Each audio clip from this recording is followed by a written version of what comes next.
அன்பான மாணவ செல்வங்களுக்கு என்னுடைய வணக்கத்தை உறுத்தாக்கிக் கொள்கிறேன். இந்த வீடியோ கிளிப்பில் நம்ம பார்க்க போகிறது என்ன அப்படின்னு பார்த்தா, போன வீடியோ கிளிப்பினுடைய கண்டினியூவேஷன். ஓகே, அதாவது யூனிட் 12 +2 வந்து unit 12 carboxylic acid and carbonyl compounds அப்படிங்கிற லெசனில் வந்து அமில நீரிலிகள் தயாரித்தல் பார்க்க போகிறோம். ஆசிட் அன்ஹைட்ரேட் ப்ரிப்பரேஷன் பார்க்க போகிறோம். அப்புறம் அதனுடைய கெமிக்கல் ப்ராப்பர்ட்டிஸையும் பார்க்க போகிறோம். சரிங்களா? So preparation of acid anhydride, preparation of acid anhydride, preparation of acid anhydride. நம்ம எக்ஸாம்பிள் சொல்லுங்க. ஆசிட் அன்ஹைட்ரேட்டுக்கு அப்போ அமில நீரிலிகளை தயாரித்தல். ஒரு எக்ஸாம்பிள், அமில நீரிலி எக்ஸாம்பிள் சொல்லுங்க. என்ன நீரிலி எடுத்துக்கலாம்? அசிட்டிக் அன்ஹைட்ரேட் எடுத்துக்கலாமா? அப்படிதானே? நம்ம என்ன செய்யலாம்? Acetic anhydrate. அங்கே அசிட்டைல் குளோரைடு தயார் பண்ணோம்ல, அமில குளோரைடுக்கு அசிட்டிக் அன்ஹைட்ரேட். ஃபார்முலா என்னது? CH3COO COCH3. அசிட்டிக் அமிலம் நம்ம ஏற்கனவே தயாரித்தல் பார்த்துட்டோம். அசிட்டிக் அமிலத்தில் பாஸ்பரஸ் பென்டாக்சைடு போட்டு ஹீட் பண்ணும்போது நமக்கு என்ன கிடைக்கும்? அசிட்டிக் அமிலம் நீலி கிடைச்சிடும். அப்போ எழுதி பார்ப்போம். அது CH3COOH அசிட்டிக் அமிலம். இரு மூலக்கூறு எடுத்துக்கணும். நம்ம என்ன செய்ய போகிறோம் அப்படின்னு பார்த்தா, பாஸ்பரஸ் பென்டாக்சைடு P2O5 போட்டு ஹீட் பண்ணுறோம்.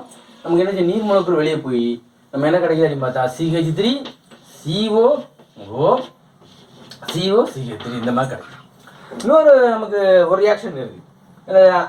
அசிட்டைல் குளோரைடையும் சோடியம் அசிட்டேட்டையும், அதாவது அமில குளோரைடு மற்றும் கார்பாக்சிலிக் அமிலத்தினுடைய சோடியம் உப்பு, அதை எடுத்து நம்ம ரியாக்ட் பண்ணால் நமக்கு என்ன கிடைக்குது? இந்த மாதிரி ஹீட் பண்ணும்போது கிடைக்குது. ஃபார் எக்ஸாம்பிள் எழுதியுமா? CH3COCl. இது என்னது? Acetyl chloride. இது பேர் என்னது? Acetyl chloride. அந்த அசிட்டிக் அமிலத்தினுடைய சோடியம் உப்பு, சோடியம் அசிட்டேட் எடுத்துக்குமா? CH3COONA sodium acetate. ரெண்டையும் சேர்த்து நம்ம என்ன செய்யறோம்? ஹீட் பண்ண போறோம். சரியா? ஹீட் பண்ணும்போது நம்ம வெப்பப்படுத்தும் போது அது என்ன பண்ணுதுன்னா NaCl நினைச்சோம் வெளியே போயிடும். அப்போ என்ன கிடைக்கும்? CH3CO என்னதா இப்படி எடுத்துக்கணும். CO தென் என்னதா CH3 அசிட்டிக் அமில நீரிலி. இங்கே வந்து NaCl வெளியே போகும் ப்ளஸ் NaCl. இந்த மெத்தடையும் நம்ம ப்ரிப்பேர் பண்ணோம். வந்து அசிட்டிக் ஆசிட் பாஸ்பரஸ் பென்டாக்சைடு போட்டு ஹீட் பண்ணாலும் நம்ம அசிட்டிக் அமில நீரிலி கிடைக்கும், அசிட்டிக் அன்ஹைட்ரேட் கிடைக்கும். நம்ம acetyl chloride and sodium acetate அமில ஹாலைடுகளை வந்து என்னது சோடியம் சால்ட் ஆஃப் கார்பாக்சிலிக் அமிலத்துடன் வெப்பப்படுத்தும் போது நமக்கு என்ன கிடைக்குது? இந்த மாதிரி கிடைக்கும். ஸோ இப்போ இதனுடைய வேதி பண்புகளுக்கு நம்ம பார்ப்போம். சரிங்களா? வேதி பண்புகள் என்னது? முதல்ல நீருடன் வினை, ரெண்டாவது ஆல்கஹாலுடன் வினை, அப்புறம் அமோனியா. அந்த மாதிரி ரியாக்ஷன் நம்ம நினைக்கணும், எழுதி பார்க்கணும். சரிங்களா?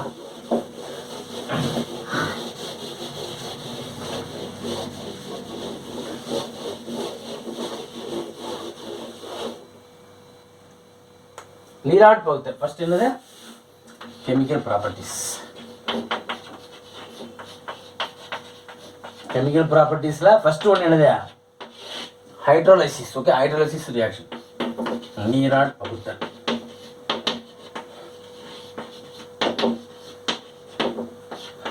ஹைட்ரோலைசிஸ். ஹைட்ரோலைசிஸ் எப்படி எழுதலாம்? எழுதுங்க. இப்போ அசிட்டிக் அன்ஹைட்ரேட் எழுதுங்க. CH3 C double bond O C double bond O CH3. இதை நீராட் பகுத்தல் பண்ணுங்க. HOH என்ன கிடைக்கும் சொல்லுங்க? 2 molecules of acetic acid கிடைக்கும். We get CH3COOH plus CH3CO. அப்போ கார்பாக்சிலிக் அமிலம் கிடைக்கும். நீராட் பகுத்தல் போக நமக்கு என்ன கிடைக்குது? கார்பாக்சிலிக் அமிலம் கிடைக்குது. அப்போ அசிட்டிக் அன்ஹைட்ரேட் எடுத்து நீராட் பகுத்தல் பண்ண நமக்கு என்ன கிடைக்குது அப்படின்னு பார்த்தா இரு மூலக்கூறு அசிட்டிக் அமிலம் கிடைக்குது அப்படிங்கிறது நமக்கு தெரியும். சரிங்களா? அப்போ வந்து இது வந்து அசிட்டிக் அன்ஹைட்ரேட். சரியா? we get acetic acid. சரியா? Acetic acid. சரியா? அசிட்டிக் ஆசிட் கிடைக்குதுன்னா அப்போ பார்த்துக்குங்க. இப்போ அடுத்து என்ன அப்படின்னு பார்த்தா நீராட் பகுத்தலுக்கு அப்புறம் ரியாக்ஷன் வித் ஆல்கஹால். அப்படிதானே? ரியாக்ஷன் வித் ஆல்கஹால் நம்ம போன இதில் பார்த்த மாதிரி பார்ப்போம். ரியாக்ஷன் வித் ஆல்கஹால், அதாவது எத்தில் ஆல்கஹாலுடன் வினை. சரி, அங்கே என்ன எடுத்துக்கிறோம்? Ethyl alcohol. எத்தில் ஆல்கஹாலுடன் வினை நம்ம பார்க்க போகிறோம். சரிங்களா? சரி, எழுதி பார்ப்போமா? Acetic anhydrate CH3 C double bond O அப்புறம் என்னது? C double bond O CH3 plus என்னது? எத்தில் ஆல்கஹால் எப்படி எழுதலாமா? என்ன கிடைக்குது அப்படின்னு பார்த்தா அசிட்டிக் ஆசிட்டும் நம்ம என்ன கிடைக்கும்?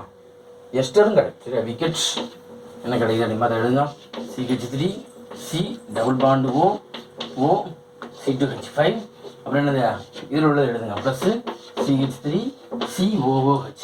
அப்போ வந்து எத்தில் அசிட்டேட், இதுக்கு என்னது எத்தில் அசிட்டேட்டும் ப்ளஸ் என்னது அசிட்டிக் ஆசிட்டும் கிடைக்குது. அப்போ நீராட் பதத்தில் வந்து அசிட்டிக் ஆசிட் மட்டும் கிடைக்குது. அது ஆல்கஹாலுடன் வினைபுரியும் போது நமக்கு என்ன கிடைக்குது, எத்தில் அசிட்டேட் எஸ்டர் வரும், என்னது அசிட்டிக் ஆசிட்டும் கிடைக்குது. இப்போ அமோனியாவுடன் வினை பார்ப்போம். Next moves to reaction with ammonia. Okay, நமக்கு தெரியும் அமோனியாவுடன் வினைப்படுத்த அசிட்டமேடு கிடைக்கும், அப்படி தானே? போன வீடியோ கிளிக் பண்ணி நம்ம என்ன செஞ்சிருக்கோம், அமோனியாவுடன் வினை பார்த்தோம். அப்புறம் வந்து ஓரணி அமீனுடைய வினை பார்த்தோம், ஈரணி அமீனுடைய வினை பார்த்தோம், அப்படி தானே? அமேடு அசிட்டமேட் கிடைக்கும். சரியா, அதை மட்டும் எழுதி பார்த்துருவோம். தென் PCl5 உடைய ரியாக்ஷன் எழுதி பார்த்துருவோம். சரிங்களா? அப்போ நெக்ஸ்ட் ரியாக்ஷன் வித் அமோனியா. சரியா, reaction with ammonia, reaction with ammonia. NH3 என்னது NH3 அமோனியாவுடன் வினை எப்படி வருது? அசிட்டிக் அமிலம் வந்து அமோனியாவுடன் வினைப்பட்டால் நமக்கு என்ன கிடைக்கும், அசிட்டமேடு கிடைக்கும். சரியா, எழுதுமா CH3 C double bond O தென் C double bond O CH3. சரியா, அசிட்டிக் அன்ஹைட்ரேட்டோட அமோனியா நான் எப்படி எழுத சொன்னேன், இந்த NH3 வந்து H NH2 இப்படி எழுத சொல்லியிருக்கேன், அப்படி தானே? இப்போ எழுதுவோமா H NH2. இதில் என்னது அசிட்டிக் ஆசிட் ரிமூவ் பண்ணிடுவோமா, மீது என்ன கிடைக்கும், CH3 CO NH2. அப்போ வந்து CH3 CO NH2. இப்போ என்னது அசிட்டமேட், இப்போ என்னது அசிட்டமேட். அப்போ அசிட்டமேடும் இதில் உள்ளது எழுதுங்க plus CH3 C double bond O C double bond O அப்புறம் என்னது H. சரி, இது என்னது அசிட்டிக் ஆசிட். சரியா, விக்கெட் அசிட்டிக் ஆசிட். அப்போ அசிட்டிக் ஆசிட் கிடைக்கும். அப்போ இந்த ரியாக்ஷன் வித் அமோனியா அப்படின்னு சொன்னால் நமக்கு என்னது அசிட்டமேடு கிடைக்கும். அப்புறம் என்னது நம்ம ஓரணி அமீன் ஈரணி அமீன் ரியாக்ஷன் நம்ம எழுதி பார்க்கலாம். இதே பார்த்து வேலை தான் நடக்குது. ரியாக்ஷன் வித் PCl5 பார்ப்போம். Reaction with PCl5, reaction with phosphorus pentachloride reaction PCl3 அப்புறம் என்னது SOCl2 எல்லாமே ஒரே பார்த்து வேலை தான். சரியா, இதில் ரியாக்ஷன் என்ன நடக்குது, எப்படி நடக்குது அப்படிங்கிறது பார்த்துருவோம். சரிங்களா, we get CH3 C double bond O then O என்னது C double bond O CH3. சரியா, இதில் வந்து என்னது அமில குளோரைடாக மாறுது. we get என்னது அமில குளோரைடு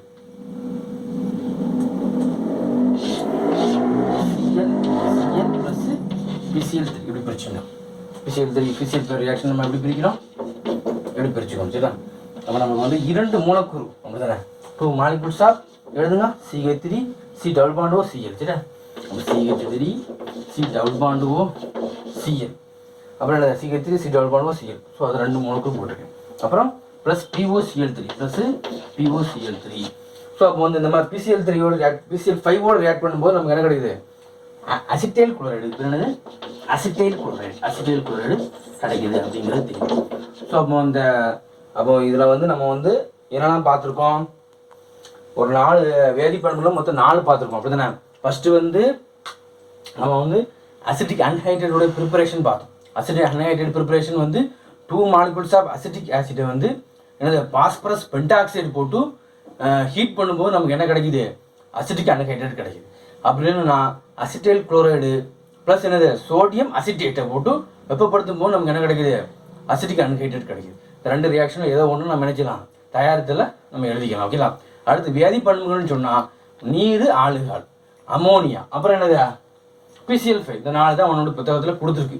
ஸோ அதை மட்டும் நம்ம பார்த்துட்டோம். நீருடன் வினைபுரியும் போது நம்ம என்ன கிடையாது, அசிட்டிக் அமிலம் கிடைக்குது. அதே சமயத்தில் ஆல்கஹாலுடன் வினைபுரியும் எஸ்டர் கிடைக்குது, எத்தில் அசிட்டேட். அமோனியாவுடன் வினைபுரியும் போது அசிட்டமேட் கிடைக்குது. PCl5ஓட ரியாக்ட் பண்ணும்போது அசிட்டைல் குளோரைடு கிடைக்குது. சரியா, ஸோ இந்த ரியாக்ஷனை நம்ம நினைச்சிடும் 2 தடவை 3 தடவை எழுதி பார்த்துக்கணும். ஸோ இதை நன்கு பயன்படுத்தி கொள்ளுமாறு அன்புடன் வேண்டிக் கொள்கிறேன்.